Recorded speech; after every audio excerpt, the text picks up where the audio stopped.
So hey guys, welcome back to another video of martial arts record season 2 and I hope कि तुम लोग बहुत ही ज्यादा अच्छे और मजे में होगे। वीडियो में आगे बढ़ने से पहले कहना चाहूंगी कि अगर इससे पहले के एपिसोड अभी तक चेकआउट नहीं किया है तो पहले जाओ और जाके उसे देख लो, वरना यहाँ तुम्हें इस कमाल के एपिसोड में बिल्कुल भी मजा नहीं आने वाला। और अगर तुमने देख लिया है तो लाइक किसी देर के आज के इस वीडियो को शुरू करते हैं, लेकिन इससे पहले प्रीवियस एपिसोड को थोड़ा सा जान लेते हैं। सो होमीज, जैसा कि हमने लास्ट एपिसोड में देखा था जहाँ पे चू फेंग और जो मिस ज़िलिंग थे ये लोग यहाँ पे स्कॉर्पियो के पास से सिर्फ उस आशुरा ब्लेड को ले लेते हैं, बल्कि मिस ज़िलिंग को तो यहाँ फैंटम साउंड बेल भी मिल जाता है, जिसके जरिए से ये लोग यहाँ मौजूद सभी लोगों को बहुत बुरी तरीके से मजा चुकाते हैं। और फिर जब ये लोग उस केव से बाहर निकल के अपने अपने रास्ते जाने लगते हैं तभी इन्हें यहाँ यंग प्रिंस बहुत बुरी हालत में नजर आता है। अब इससे पहले कि मिस ज़िलिंग उस मिस्टीरियस पर्सन के पीछे जाती तभी चू फेंग कहने लगता है कि हमें हर हाल में पहले जियांग वूशेंग को हील करना ही होगा। इसी के साथ ये लोग उसे हील करके उसे होश में लाना शुरू कर देते हैं। और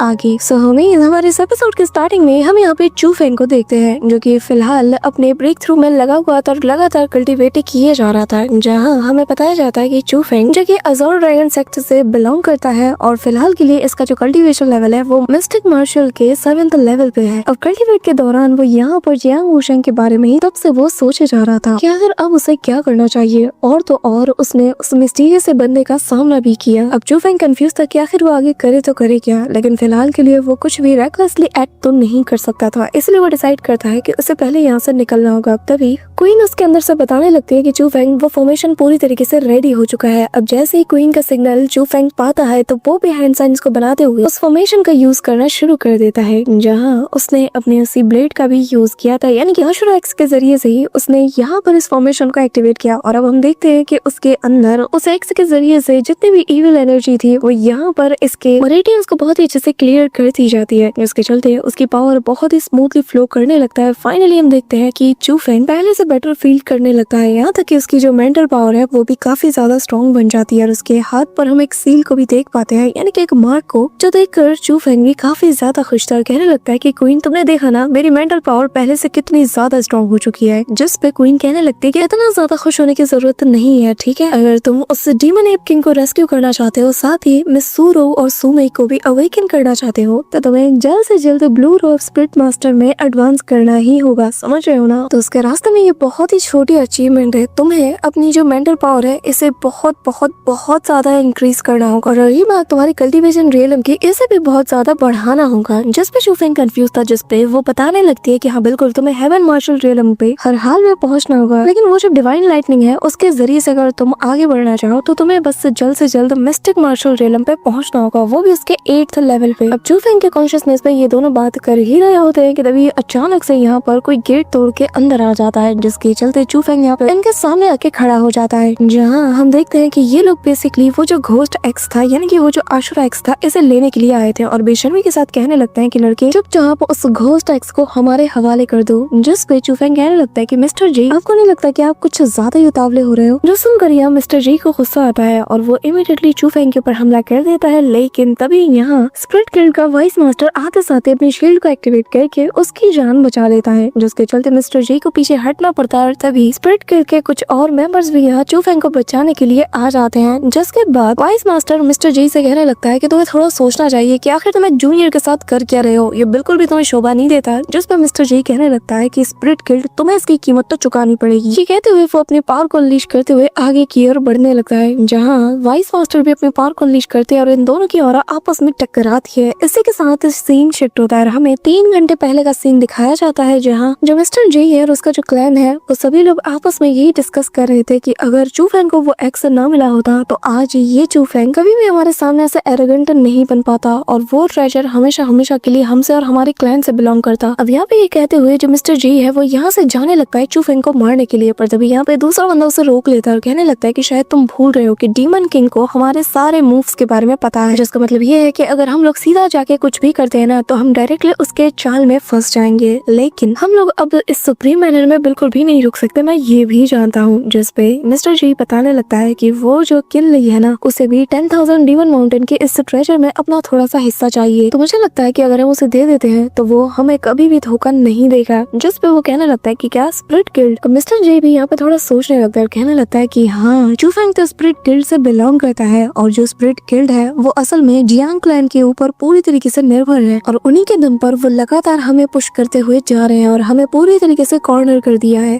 अब यहाँ पे तभी एक बंदे की हंसने की आवाज आती है। वो कहने लगता है कि हाँ बिल्कुल, तुम लोगों ने सही कहा। और हम देखते हैं कि ये बंदा और कोई नहीं बल्कि तियांग यांग है, जो कि इन सब की डिवाइन लाया था और कहने लगता है कि काफी दिनों बाद तुमसे मिलना हो रहा है। अब तभी यहाँ पर हम देखते हैं कि तियांग यांग आते साथ इन लोगों को सारी बातें बता देता है, जो सुनकर मिस्टर जी कहने लगता है कि क्या तुम ये कहना चाहते हो कि ये सब कुछ जियांग इंपीरियल कोर्ट का किया धरा है? पर कैसे? मैं तो बिल्कुल भी कुछ भी समझ नहीं पा रहा हूँ। जिसमें दूसरा बंदा कहता है कि हाँ बिल्कुल, क्योंकि इंपीरियल कोर्ट कभी भी सेक्ट के पर्सनल अफेयर्स में इंटरफेयर नहीं करता, तो इस बार वो लोग बिना किसी रीजन के हमारे खिलाफ चाल क्यों चलेंगे। अब यहाँ पे हम देखते हैं कि तियांग यांग इनकी बातें सुनकर मस्त अपनी वाइन को पिए जा रहा था और कहता है कि तुम लोगों को क्या लगता है मैं यहाँ पर बिना सर पैर की बात करने के लिए आया हूँ? तुम लोग भी अच्छे से जानते हो कि अज़ोर ड्रैगन सेक्ट और जो स्प्रिट गिल्ड है ये असल में जियांग इंपीरियल कोर्ट के लिए उनके पालतू की तरह है। इन लोगों ने तो मेरे सेक्ट को भी नहीं छोड़ा, यहाँ तक कि सोरिंग क्लाउड सेक्ट को इन लोगों ने डिस्ट्रॉय किया और इसमें चूफेंग का सबसे बड़ा हाथ था, या फिर मैं डायरेक्टली ये कहूँ कि इनडायरेक्टली इसके पीछे जो जियांग क्लैन है उसका हाथ था। अब तभी ये सुनकर दूसरा बंदा कहने लगता है कि बात तो तुम्हारी सही है, आखिर चूफेंग अकेले ये सब कुछ कैसे कर सकता है? उसके पास तो ना इतनी ताकत है ना इतनी नॉलेज है, तो हम कैसे समझ सकते हैं कि उसने अकेले ही उस सेक्ट को डिस्ट्रॉय किया होगा। अब तियांग यांग बताने लगता है कि जो जियांग डायनेस्टी है उसने एक बार 10,000 डीमन माउंटेन के साथ एक एग्रीमेंट किया था, और वो ये कि जो इंपीरियल कोर्ट के मेंबर हैं वो कभी भी इस माउंटेन के अंदर कदम नहीं रखेंगे। पर क्या तुम्हें पता है उस मैरिज समिट के अंदर चूफेंग की जान किसने बचाई थी? ये सुनकर दोनों सोच में पड़ जाते हैं। तभी यहाँ पे तियांग यांग बताने लगता है कि असल में वो जियांग डायनेस्टी का यंग प्रिंस था, जो सुनकर इन लोगों को गुस्सा आता है। कि तभी यहाँ पर तियांग यांग बताने लगता है कि जो जे क्लैन और जो डिवाइन स्वॉर्ड वैली है, अगर तुम लोग इसे बचाना चाहते हो तो तुम लोगों को अभी के भी कुछ करना होगा, वरना आगे चलकर तुम्हारा हाल और तुम्हारे क्लैन का हाल भी वही होगा जो कि मेरा और मेरे क्लैन का हुआ। ये सुनकर तो हम देखते हैं कि जो जे क्लैन का जो मास्टर था उसे बहुत ज्यादा गुस्सा आता है। वो कहने लगता है कि मैं ऐसा कभी होने ही नहीं दूंगा, उस कीड़े को तो मैं आज मसल के रख दूंगा। अब जैसे ही वो यहाँ से जाने लगता है, ये देखकर तियांग यांग उसे वो जी डायनेस्टी का एक टोकन देने लगता है, जो देखकर यहाँ पे डिवाइन वैली मास्टर कहने लगता है कि आखिर ऐसा कैसे हो सकता है, तुमने जी डायनेस्टी के साथ हाथ मिला लिया। जिसमें अब यहाँ वो जी डायनेस्टी के गुणगान गाने लगता है और कहता है कि जी डायनेस्टी बहुत ही ज्यादा डिफरेंट है, उनके एम्बिशंस बहुत ही ज्यादा बड़े हैं और वो लोग हमारी जो 4 डायनेस्टीज हैं उसे ये लोग यूनाइट करना चाहते हैं। अब ये तुम पे है कि तुम यहाँ पर जियांग डायनेस्टी के हाथों से पूरी तरीके से कुचले दिए जाने चाहते हो, या फिर जी डायनेस्टी के साथ हाथ मिलाकर अपने सेक्ट और अपने लोगों की जिंदगी और ज्यादा बेहतरीन बनाना चाहते हो। ये फैसला तुम्हारा अपना होगा। अब यहाँ पे जे क्लैन का जो मास्टर है वो कहने लगता है कि मैंने तो अपना इरादा बदल लिया, मैं इनका साथ तो छोड़ रहा हूँ। और तभी वो यहाँ पर डिवाइन वैली के मास्टर से कहने लगता है कि एक बात बताओ, तुम्हारा बेटा मूरांग यू वो तो बहुत ही जल्द ज़ैंग तियानी से सामना करने वाला है ना उस ड्यूल में। ज़ैंग तियानी तो असल में अज़ोर ड्रैगन सेक्ट का टॉप फिगर है, तो जरा सोचो अगर हम चूफेंग को मार देते तो तुम्हारे बेटे के लिए कितनी ज्यादा आसानी होगी, क्योंकि इसके जरिए से अज़ोर ड्रैगन सेक्ट को हम एक बहुत बड़ा झटका दे सकते हैं। अब तभी यहाँ पे अपने बेटे का सुनते साथ ही जो वैली मास्टर है वो कहने लगता है कि ठीक है मैं भी तुम्हारे साथ हूँ, लेकिन मन में इसका प्लान यही था कि मैं बस इनके साथ जाने का प्रिटेंड करूंगा और जैसे ही मुझे वो एक्स मिल जाएगा मैं इनका साथ छोड़ दूंगा। लेकिन यहाँ पे जो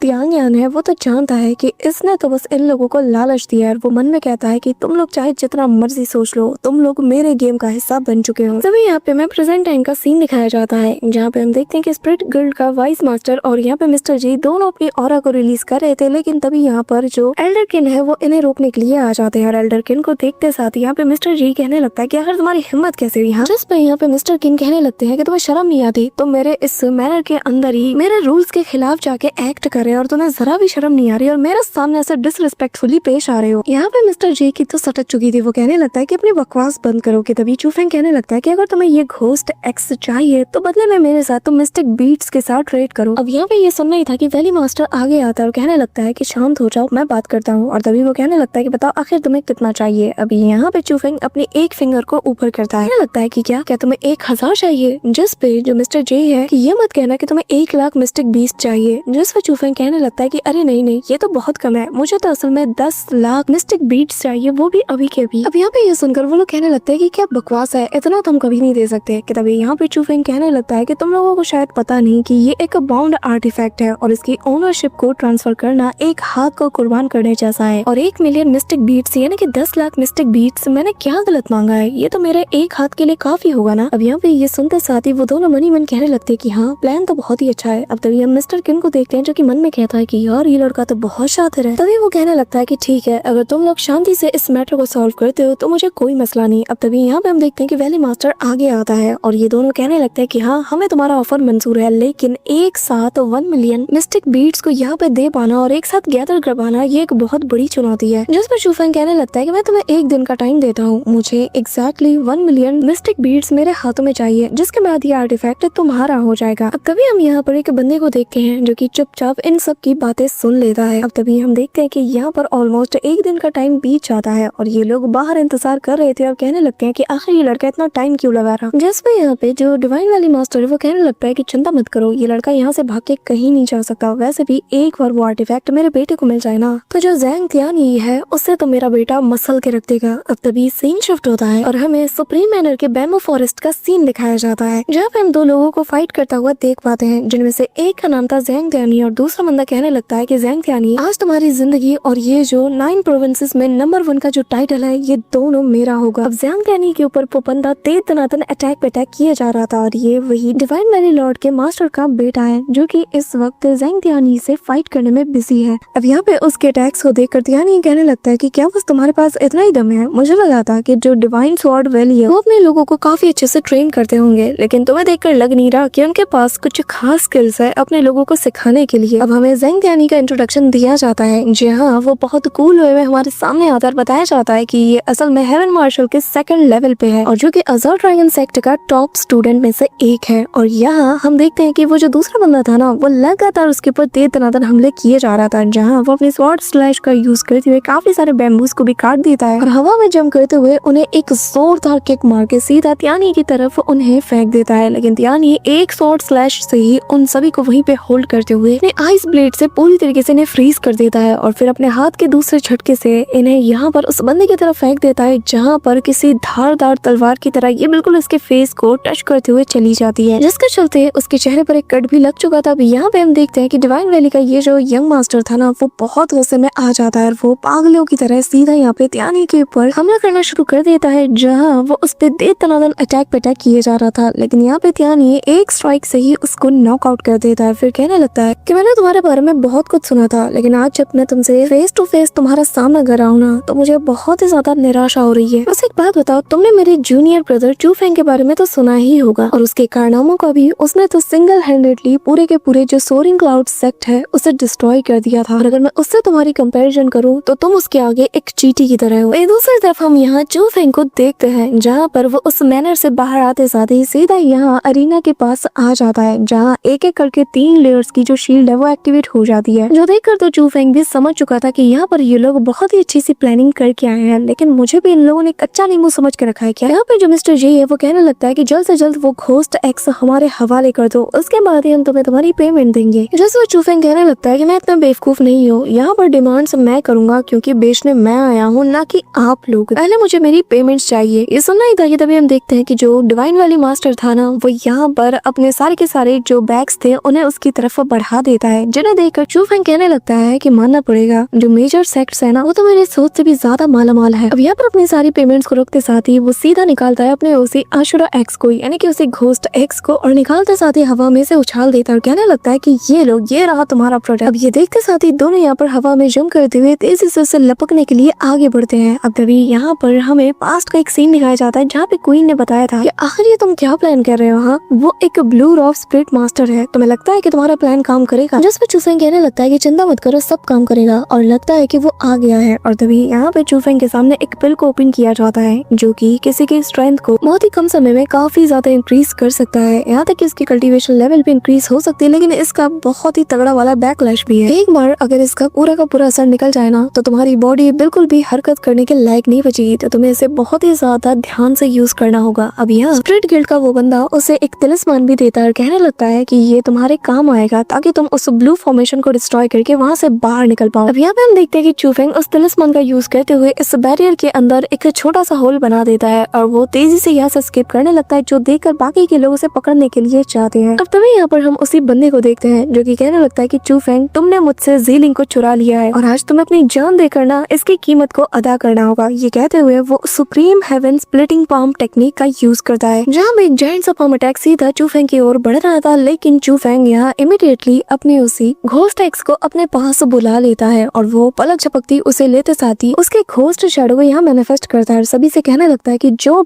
भी मेरे रास्ते में आएगा मैं उसे मार दूंगा। अब यहाँ पे ये कहते साथ ही वो एक स्लैश अटैक करता है जो कि सीधा पड़ जाता है यहाँ पर उस बंदे को और यहाँ पर उसका पाम अटैक भी डिस्ट्रॉय हो जाता है। तभी यहाँ पर वापस से वो उस तलिस्मान का यूज करते हुए यहाँ से भागने में लग जाता है, जो देखकर मिस्टर जी कहने लगता है कि अच्छा ये वापस से स्प्लिट गिल्ड के इस तलिस्मान का यूज कर रहा है। अब यहाँ पे ये लोग उसे रोकने के लिए आगे जाते हैं और कहने लगते हैं कि आखिर तुम्हारी हिम्मत कैसी हुई हमें बेवकूफ बनाने की, हमें हमारे मिस्टिक बीट से वापस चाहिए। लेकिन यहाँ पे चू फेंग तो आगे की ओर जाते हुए कहने लगता है कि तुम लोगों के तोहफे के लिए तुम्हारा शुक्रिया। अब ये कहते साथ ही वो यहाँ से 9 तो 11 हो जाता है। वहीं दूसरी तरफ हम देख के डिवाइन स्वॉर्ड वैली का वो बंदा अपनी स्वॉर्ड को अनलीश करते हुए सीधा त्यानी के ऊपर हमला कर देता है, जहाँ काफी सारे बैम्बू स्टिक्स उसकी तरफ बढ़ रहे थे, जो देखकर त्यानी अपने आइस पावर का यूज करते हुए सारे के सारे जो बैम्बू स्टिक्स है उन्हें फ्रीज करते हुए उसके ऊपर हमला कर देता है। जिसके बाद वो इसे घुमा के एक ऐसे लात उसके मुंह पे चढ़ता है कि लिटरली वो वहीं पे लेट जाता है और तभी वो कहने लगता है कि ठीक है मैं अपनी हार मानता हूँ, अब तुम मुझे मार डालो। लेकिन त्यानी उसकी स्वॉर्ड को लेते हुए कहने लगता है कि तुम लायक नहीं कि तुम्हारे पास ये डिवाइन वुड स्वॉर्ड हो, इसलिए इसे मैं रख रहा हूँ। अब तभी यहाँ पे हम देखते हैं कि ये जो बंदा था ये यहाँ से जाने लगता है, लेकिन जैसे ही वो बाहर आता है पीछे से यहाँ पे त्यानी उसे मार देता है और फिर इन लोगों से हंसते हुए कहने लगता है कि तुम्हारी डिवाइन स्वॉर्ड वैली किसी काम की नहीं, एक नंबर की ट्रैश है।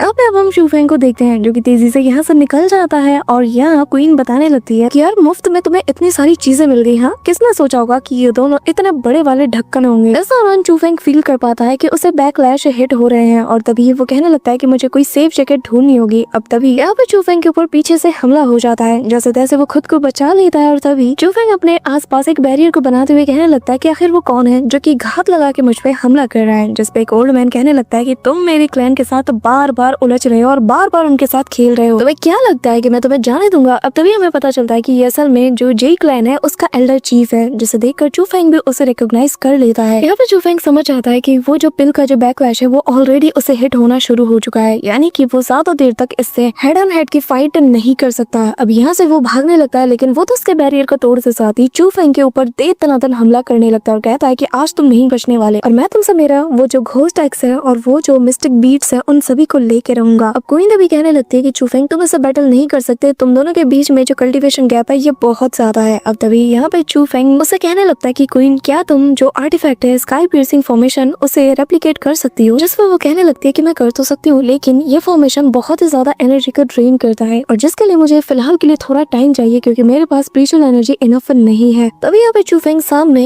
एक बहुत बड़ी सी चट्टान के अंदर मौजूद उस केव के अंदर चला जाता है, जैसे देखते साथ ही जे क्लैन का ये जो चीफ एल्डर था वो अपने वेपन को बड़ा करते हुए सीधा उसके ऊपर हमला कर देता है और इस केव को ही पूरा डिस्ट्रॉय करने लगता है। लेकिन चू फेंग जो कि तेजी से भाग रहा था, तभी यहाँ पे क्वीन कहती है कि चू फेंग वो फॉर्मेशन रेडी हो चुका है। अगले ही पल वो यहाँ पे हवा में जंप करते साथ ही उस फॉर्मेशन को एक्टिवेट कर देता है, जिसे देखते साथ ही जो चीफ एल्डर है उसे याद आ जाता है कि यार इसके जरिए से तो लोगों की मेंटल पावर को पूरी तरीके से ड्रेन कर लिया जाता है। तभी चू फेंग कहने लगता है कि क्या हुआ, थोड़ी फेमिलियर सी वाइब आ रही होगी ना, तुम्हें तो पता ही होगा कि ये क्या है। जिस पे वो कहने लगता है कि इसके अंदर तुम भी मारे जाओगे। जिस पे वो कहता है कि ये मेरा आर्टिफैक्ट है, ये मेरा कुछ भी नहीं बिगाड़ सकता। यहाँ पे चीफ एल्डर समझ आता है कि चू फेंग बहुत ज्यादा चालाक है और अगले ही पल वो जो घोंसली फिगर्स थी वो एक एक करके इसके ऊपर हमला कर देती है। यहाँ पे हम देखते हैं कि ये बंदा जैसे तैसे करके बैरियर को तोड़ना चाहता था। वहीं दूसरी तरफ चू फेंग की भी हालत बिगड़ रही थी, तो वो उसे वहीं पे छोड़कर यहाँ पे एक सेफ जगह पे पहुंच जाता है। लेकिन यहाँ पे उसका ये जो फेक फॉर्मेशन की जो ट्रिक थी ना वो बहुत ही ज्यादा काम कर जाती है, जिसके चलते वो जो बंदा था यानी कि चीफ एल्डर वो यहाँ से 9 तो 11 हो चुका था। और यहाँ जैसे ही वो एक केव के पास आता है ना, तो तभी चू फेंग को अपने पीछे कुछ फील होता है। लेकिन जैसे ही वो अपने उस एक्स को तानता है तो हम देखते हैं कि ये और कोई नहीं बल्कि ज़ीलिंग का ग्रैंडफादर है। वो कहने लगता है कि क्या बात है, तुमने बहुत अच्छा काम किया है और जियांग रूशेंग को हमने बहुत अच्छे से डिलीवर कर दिया है उसके घर पे। जिस पर चू फेंग उसका शुक्रिया अदा करता है। वो कहने लगता है कि वैसे एक बात बताओ, तुम्हारा ये जो फॉर्मेशन है ना ये बहुत ही कमाल का है, क्या तुम मेरे लिए एक बना सकते हो? मुझे इसके साथ खेलने में बड़ा मजा आएगा। ये कहते हुए वो उसके पीठ पे मारता है और यहाँ पे चू फेंग कहने लगता है कि जिन क्लैन तो मुझे नहीं मार पाया, लेकिन मुझे लगता है कि अगर आप मुझे ऐसे पीछे से मारते रहे ना तो फिर मैं जरूर मर जाऊंगा। ये सुनकर वो ओल्ड मैन हंसता है और फिर उसके ऊपर एक हीलिंग तलिस्मान को लगाते हुए कहने लगता है कि तुम जल्द से जल्द खुद को हील कर लो, क्योंकि मेरी जो ग्रैंड डॉटर है ना ज़ीलिंग, मैं उसे तुम्हारे हवाले सौंप रहा हूँ क्योंकि मुझे कुछ अर्जेंट चीजें हैं जिन्हें के निपटाना है और तब तक तुम्हें ज़ीलिंग का ख्याल रखना है। ये कहते हुए वो यहाँ से फुर हो जाता है, जो देख कर यहाँ पे चूफेंग कहने लगता है कि यार फिर से वो नहीं, पर खैर छोड़ो, मुझे सबसे पहले खुद को हील करना होगा। इस दौरान हम एक मिस्टीरियस पर्सन को देखते हैं जो कि प्रोबेबली जो तियान यांग है वही होगा, जो कि यहाँ पर चूफेंग के ऊपर नजर रखे हुए था। वहीं दूसरी तरफ हम ज़ीलिंग को देखते हैं जहाँ पर उसने फाइनली ब्रेक थ्रू कर लिया और अब वो हेवनली मार्शल के फर्स्ट लेवल पर ब्रेक थ्रू कर चुकी है। और वो कहने लगती है कि शुक्र है कि चूफेंग ने मुझे उस 9 टायर टेक्निक को दिया जिसके चलते मैं इजीली इतनी जल्दी ब्रेक थ्रू कर पाई। ये कहते हुए वो एक कमाल का स्लैश अटैक करती है। वहीं दूसरी तरफ सीन शिफ्ट होता है और हमें जी फैमिली मेंशन का सीन दिखाया जाता है जो कि ईस्टर्न सी में मौजूद है, जहाँ पर हम जी फैमिली के हेड को देख पाते हैं। जैसे कि ज़ीलिंग की ऑरा फील हो जाती है। वो कहने लगता है कि फाइनली मैंने तुम्हें ढूंढ लिया। वहीं दूसरी तरफ हम ज़ीलिंग को देखते हैं यहाँ पर उसके ग्रैंडफादर ने जो तिलिस्मान उसे दिया था वो उसका यूज कर दिया और जिसके जरिए से उसे यहाँ पे चूफेंग का पता चल जाता है। वो कहने लगती है कि फाइनली मैंने तुम्हें ढूंढ लिया और अब बारी है कि तुमसे जरा मिला जाए। ये कहते हुए वो यहाँ से सीधा चूफेंग से मिलने के लिए रवाना हो जाती है। सो होमीज हमारा आज का ये पार्ट तो यहीं पे एंड होता है, लेकिन इसके नेक्स्ट पार्ट में काफी कुछ देखने को मिलेगा। बट इससे पहले मेक श्योर कि तुम वीडियो को लाइक करके चैनल को सब्सक्राइब जरूर कर रहे हो। So that's it for today guys. I hope कि तुम सबको आज की ये वीडियो काफी ज्यादा पसंद आई होगी। अगर हाँ तो वीडियो को लाइक करना, चैनल पे नए हो तो सब्सक्राइब करना। तो मिलते हैं नेक्स्ट वीडियो में, तब तक के लिए बाय।